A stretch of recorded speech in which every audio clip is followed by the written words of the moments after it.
Des hommes, des femmes, des couples. Qui voulaient vous de voir tous en bords, train de faire l'amour.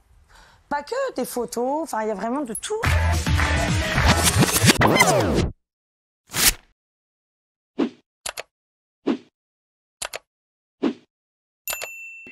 Et au niveau d'ici, Les poignées d'amour. c'est vraiment que ce soit vraiment le plus plat. Robin en est déjà à sa 2e liposuction en seulement 3 ans. Qu'est-ce que tu as réalisé déjà? Alors, en fait, moi, j'ai fait 2 opérations.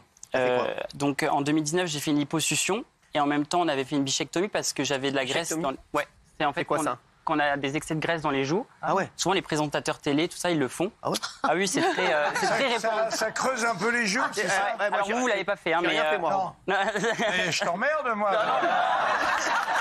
J'ai fait une gynécomastie. C'est-à-dire Comme Benjamin Castaldi, il l'a fait. t'as fait. Pour les C'est de seins. pas trop C'est citer quoi les noms. Les glandes mammaires, là. Calmez-vous un peu là. 20h39, on se calme, 35. En fait, c'est la bichectomie, c'est un excès de graisse qu'on a dans les pectoraux. D'accord. Et donc, T'as vu ça, toi? Comment t'as vu ça, toi? alors, parce que j'avais l'impression d'avoir des seins, en fait. C'était vraiment très, très moche. C'est les hormones. hein. Une opération très lourde et surtout très onéreuse. 25 000 €. Mais Robin ne paiera pas ce prix-là. Il a obtenu une ristourne de 80% en signant un contrat commercial avec le chirurgien. Je suis avec Dr Matt.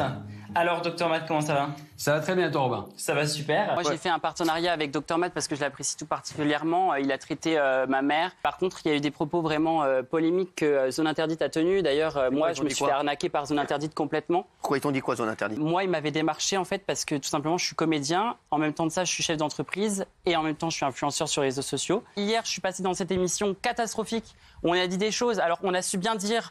On m'a fait passer pour un influenceur de Dubaï hyper superficiel qui s'est fait refaire 4 fois. Alors 4 fois, il y a quoi dedans dans l'opération? Et on l'a pas dit. La circoncision. Non. Et Tu t'es si fait circoncire? Bien sûr. À quel âge? Quand j'avais 8 ans, parce Non. qu'on m'a demandé combien j'en ai fait. Et mais pourquoi les tu t'es amygdales, fait ça on l'a pas dit. Mais pourquoi Donc on tu m'a t'es fait fait passer pour circoncire un à mec 8 qui ans? s'est fait refaire 4 fois. On vient me foutre dans une émission scandale avec des gens qui payent 5 € l'injection, qui vont se faire dans des trucs complètement pourris. Le chirurgien qui va l'opérer lui rappelle les risques encourus lors de l'intervention. Le fait de perdre la vision, bien que cet incident soit très très rare, Une kératopigmentation, autrement dit, une sorte de tatouage de la cornée. La couleur a été fabriquée sur mesure pour correspondre au vert souhaité par Chérine. Le chirurgien l'injecte dans la cornée de la jeune femme. Il y a des gens qui vont jouer avec leurs yeux quand même pour changer de couleur dans les yeux. Ils peuvent être aveugles. Pour moi, c'est de la débilité. C'est de la débilité. C'est sa responsabilité. Gâtés. C'est qu'ils ont de l'argent à foutre en l'air. Ils veulent balancer de l'argent à foutre en l'air. Non, il y a Bah si. Merci Benjamin d'être là. Merci Benjamin Ledig. Près d'1 an après le début de tes nombreuses provocations, quand tu revois cette vidéo, tu te dis quoi? Déjà, ça te fait rire. Ouais. Non, dis-nous. Qu'est-ce que tu te dis? Non, j'avais pas pensé à cette question, en fait. D'accord. J'avais pas pensé à cette question. Ah, mais Benjamin, qu'est-ce que tu te dis alors quand tu revois cette vidéo? Qu'est-ce que je me dis? C'est la question. C'est la question. T'as craché le morceau, bordel. J'ai l'impression que les bondes sont énervées ce soir. Tu fais plus de vidéos comme ça y est. Non, j'en ai pas fait depuis quelques temps. Tu vas pas en faire. Pardon? Tu vas pas en refaire. C'est pas prévu, pas pour l'instant. Tu fais quoi maintenant? Je viens de finir d'écrire un livre. Sur quoi? Sur toute ton histoire? Ouais, sur ce que j'ai vécu, ouais. Tu dis quoi dans ton livre? Je parle des personnes qui sont harcelées, je parle des personnes qui sont sur les réseaux et exposées rapidement. Je parle de ce que c'est que d'être harcelé sur les réseaux et de façon incontrôlée comme ça. Les gens, est-ce qu'ils ont conscience qu'ils ont pu faire souffrir? Est-ce qu'ils ont conscience de... Oui, mais ils t'ont fait souffrir parce que tu... Mais qu'on remette à la bonne place, qui c'est qui a vraiment réellement frappé des gens? Qui c'est qui a réellement harcelé? Qui c'est qui a réellement été en vague? Qui c'est qui a réellement été tout en groupe pour attaquer une seule personne? Est-ce que tu la referais? C'était ça la question. Si c'était à refaire 1 an avant. Je pense que oui. Voilà, merci. Ouais, je pense que oui. Malgré tout ce qui vous est arrivé. Je pense que oui. Pourquoi? Au Je nom pense de que oui, quoi? parce que ça a révélé des comportements chez les gens que je pense dont il faut se rappeler. Est-ce que tu seras plus jamais la même personne que ce que tu as été avant? Ouais, certainement. Mais est-ce que vous êtes vous-même là ou est-ce que vous jouez un rôle en fait? On n'arrive pas à vous cerner. Ou est-ce que vous êtes sous substance illicite? Non. Vous êtes comme ça dans la vie tout le temps? Ouais, c'est comme ça, ouais. Putain, ça doit être crispant, hein? Benjamin, il y a eu des rumeurs Pas clair. Hein. comme quoi tu avais pensé un moment à mettre fin à tes jours. Est-ce que c'est vrai? Ouais. Ouais? Ouais. Tu t'es fait suivre ou pas depuis? Finalement, non. J'ai voulu aller en clinique pour me faire interner ou ce que j'ai quoi. entendu dire, oui. pensais que j'étais malade, en fait. Je pensais que j'étais fou. Je pensais que... Ça, c'est important, ce que Et qu'il fallait m'interner ou quoi. Et finalement, personne n'a voulu m'interner. Donc, je suis resté chez moi. J'ai réfléchi sur moi-même. Et maintenant, j'ai un psy aussi qui m'aide. Mais ouais, quand j'ai voulu vraiment être aidé et être interné, tout simplement, je ne l'ai pas été. T'es triste ou pas? Ou t'es heureux dans la vie? Je suis un peu beaucoup triste quand même. Mais, vrai mais oui, c'est ma personnalité, un peu mélancolique ou quoi. T'étais très triste comme ça avant tout ce qui était tombé dessus, ou t'étais pareil avant la Non, vidéo? j'étais peut-être un peu moins triste. J'étais un peu moins triste. Mais c'est parce que oui, c'est compliqué. Amandine Pélissard et son mari Alexandre Pélissard. Ils étaient dans Famille Nombreuse, sur TF1. Ils ont arrêté Famille Nombreuse. Et ils se sont reconvertis dans le zizi, dans le cucu. Non, mais c'est vrai, dans des vidéos. Qu'est-ce que vous en dites, vos enfants? Parce que vous avez 8 enfants. On peut rappeler de quel âge? Alors, de 17 à 3 ans. De 17 à 3 ans. Donc, Bon, au petit, on se doute bien qu'on ne leur en a pas fait part. À qui, alors? Que... Aux 3, 6, 8? Non, au grand, de 17 ans. Enfin, le seul qui a accès finalement à Internet. Juste aux 17, à celui de 17 ans. Voilà. Alors, c'est vrai que moi, j'y pensais depuis un petit moment. J'en avais fait part à Alex. En fait, j'ai une copine, donc je ne citerai pas le nom, qui est dans la télé-réalité depuis très longtemps, qui est toujours à la télé à l'heure actuelle et qui a une plateforme sur Mime, qui m'avait donc déjà parlé de ça. Et donc, moi, j'avais parlé à Alexandre de le faire. Et lui, il n'était pas trop chaud au début. Il me disait, ouais, non, je sais pas, gna gna gna, bref. Mais on était encore en tournage avec TF1 à l'époque. Donc, c'était un peu paradoxal, sachant que TF1 n'avait même pas voulu nous suivre au village libertin du Cap d'Agde, alors qu'on leur avait suggéré parce que c'était... Il faut les comprendre, hein. De nos vacances familiales. Pour le gilet de 13 heures. Et il y a quelques temps, je me suis dit, mais moi, j'avais envie, en fait, de me lancer là-dedans, parce qu'en fait, il y a une demande. C'est ce que je te disais, il y a vraiment une demande. Les gens vous demandaient, ils ont vu en sur vous... Instagram, oui, des hommes, des femmes, des couples. Qui voulaient vous voir en train de faire l'amour. Pas que des photos, enfin, il y a vraiment de tout. On a accès à toutes les photos du mur. Après, et les vidéos, les abonnés te demandent les vidéos en privé, en média privé. Et là, par contre, on ajuste le prix en fonction de la demande, en fonction de ce qu'on nous demande de faire. Ah d'accord, parce qu'ils vous demandent, genre... Ah oui, ils nous demandent. Ça va de quoi? De 50 à 150 euros? De 60 à 150, ouais. 60 à 150 euros par C'est vidéo? mieux que moi, en fait. Oui, Ouais. Léo, notre fils aîné qui a accès à Internet, aux réseaux sociaux, etc., on lui a posé la question avant de se lancer là-dedans. Et s'il avait mis un veto là-dessus, on ne l'aurait pas fait. Est-ce que vous avez des limites? Parce que vous dites que vous êtes un couple exclusif, vous l'avez dit. Tout à l'heure, vous parliez de l'offre et de la demande. Si demain, il y a une offre, parce que là, c'est des sommes... Il y en a déjà eu, on m'a proposé 10 000 euros pour une nuit, et j'ai refusé, c'était il y a quoi, il y a 3 jours. Effectivement, il y a un principe qui est l'offre et la demande. Néanmoins, on a des limites. On nous propose des choses qui ne sont pas faisables pour nous, notamment l'échangisme. Et déjà, tu vois, on fréquente le village du Cap d'Agde depuis des années. On n'a jamais pratiqué l'échangisme. On entend TF1 a porté atteinte à nos enfants. C'est pour ça qu'on a arrêté l'émission. TF1 n'était pas raccord avec nos valeurs. Et ensuite, ils disent ça durera pas. Ce qu'on fait, ça durera pas.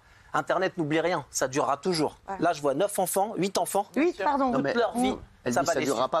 Nous, nos enfants, en fait, ils sont heureux. En fait, voilà, en fait, c'est l'essentiel. Et puis, tant qu'on leur donne de l'amour, et puis. Donc toi, t'es pas inquiet pour tes enfants? Non, pas du tout, non. Et quand il y a des gens qui te jugent, t'as envie de leur dire quoi?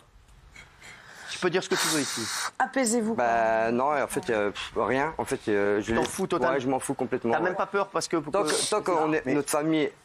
voilà, nous, en fait, tant qu'on est heureux, c'est l'essentiel. Ah, vous pensez qu'à vous, vous pensez pas à nos enfants. Non, je parle de mes enfants. Vous êtes des égoïstes tous les deux, c'est tout. Je parle de mes enfants. Mes enfants sont heureux. Toi, t'es pas savoir. Dans 10 ans, tu pourras pas savoir quand ils vont tomber sur une vidéo au collège, à l'école. Ils seront éduqués, justement. Ils ne cachera jamais rien.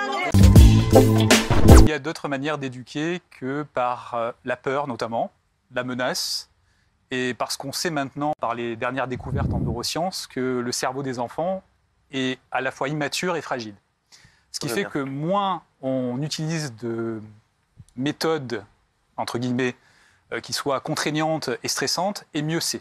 On est obligé de les punir à certains moments, sinon ils peuvent se mettre eux-mêmes en danger, et c'est grave. Et dans une société, comme on la voit, avec toute cette permissivité, où on parle de retour à l'uniforme, de retour à la dictée, on a un besoin d'autorité, je trouve que c'est... Pardon, mais désastreux, ce que vous êtes en train de dire. Vous êtes une tortionnaire éducative. Punir, aujourd'hui, ça veut dire quoi? C'est le bonnet d'âne, c'est file dans ta chambre. Vous vous rendez compte de ce que vous dites? Vous êtes la France du passé. Vous avez parlé d'uniforme, mais ça ne m'étonne pas de vous. Vous êtes la France qui ne s'est pas éduquée et vous projetez sur vos enfants. Afida. Alors moi, je suis très heureuse de vous rencontrer. vous J'aimerais parler en circonstance de cause, puisque j'étais une enfant de la DAS et j'étais une enfant battue. Et à force d'être réprimandé, d'être puni, de se prendre des claques dans la gueule, des injustices, des humiliations totales. Alors effectivement, ça fait de vous une personne qui est complètement différente, avec des émotions, des ambitions qui sont complètement surdimensionnées, mais ça nous laisse des énormes séquelles mentales et affectives. Donc je demande à tous les gens qui nous regardent, en aucun cas de lever et de punir les enfants à des séquences et des émotions extrêmes qui nous laissent des traumatismes à vie dans l'affective et dans la vie professionnelle. Ne portez pas la main sur les enfants et ni sur les chiens. Je parle des chiens également parce que j'aime également les chiens. Voilà. Ouais, moi j'ai pas d'enfant, mais effectivement j'ai éduqué mon chien et ça s'est très bien passé, donc je... On peut s'arrêter là, peut-être. Je pense que c'est bon. C'est bon. Il a un poil magnifique. Je peux vous dire que l'éducation positive, effectivement, fonctionne chez les animaux et sans doute chez les petits, chez les enfants aussi. Mais moi, ce que je voulais dire, c'est que l'amour chez les enfants ne suffit pas. Il faut mettre un cadre parce que sinon, quand on voit les parents qui disent « Ah non, mais on le laisse faire, c'est l'éducation positive » et ils font n'importe quoi. Il faut quand même apprendre la frustration aux enfants. Par exemple, moi, mes parents ne m'ont jamais puni, donc j'ai jamais été frustrée. Et du coup, à l'âge adulte, aujourd'hui, j'ai beaucoup de mal à gérer mes frustrations. Je supporte pas d'être frustrée ou qu'on me dise non, par exemple. Et c'est pour ça que quand on est petit, on n'a pas envie d'avoir une punition, mais je pense que à l'âge adulte, après, au final, on se dit c'est quand même mieux pour la répercussion sur les enfants. Si je peux rebondir sur la frustration, je pense que ce qui est important, c'est d'apprendre aux enfants à la gérer, la frustration.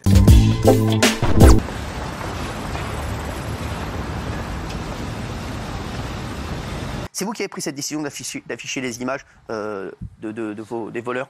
Oui, ça s'est passé mardi, vous le voyez sur les images, mardi dernier. Et puis jeudi, je suis allé porter plainte. J'ai hésité parce que vous faites la queue 2 heures. Et puis après, à la police, on vous dit on va faire ce qu'on peut, mais n'espérez rien. Il y a tellement de gens qui attendaient après moi que je me suis douté que...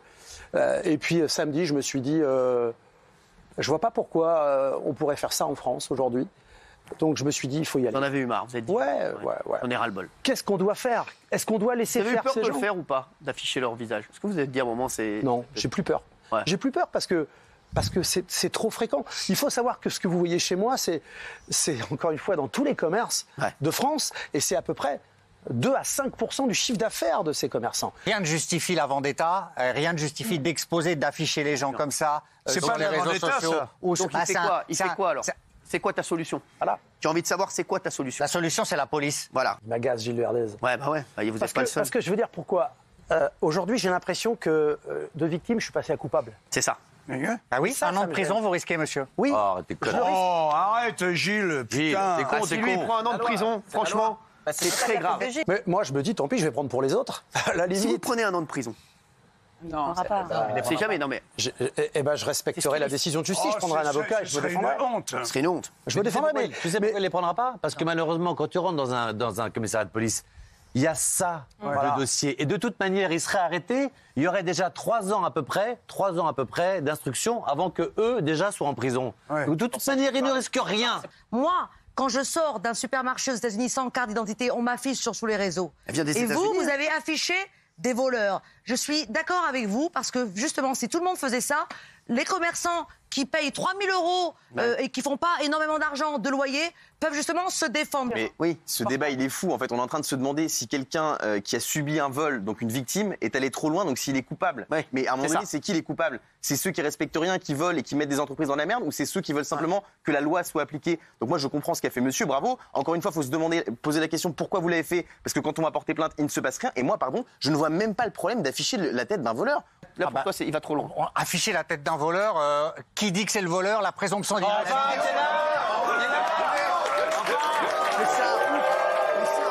Après, tu te plains de te faire insulter sur Twitter, mais en fait, tu te rends compte de ce que tu dis? Mais je ne suis Qui dit qu'il a volé? Il est là.